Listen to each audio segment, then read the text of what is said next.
үчүн азыр дин тануу сабагына кимдер сабак берип атат азыр?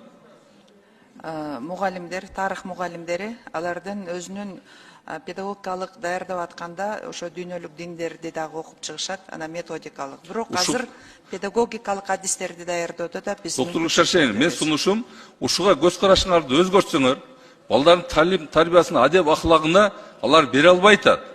Келиңиздер, теологияны бүткөн балдарды, азыркы окуп аткан окуу жайдагыларды тартыңыздар. Сиздер эмне корко бересиздер? Ислам деселе, же бир дин деселе баарыңар секире бересиңер да? Келиңиздер, токтотуңуздар. Балдар бири-бирине рекеттикте токтойт.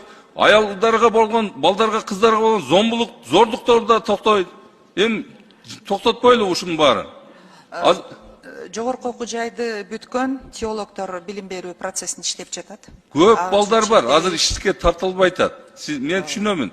Тарых мугалим билген киши ал темада баянда бере албайт. Баланын адеп ахлагына жеткире албайт.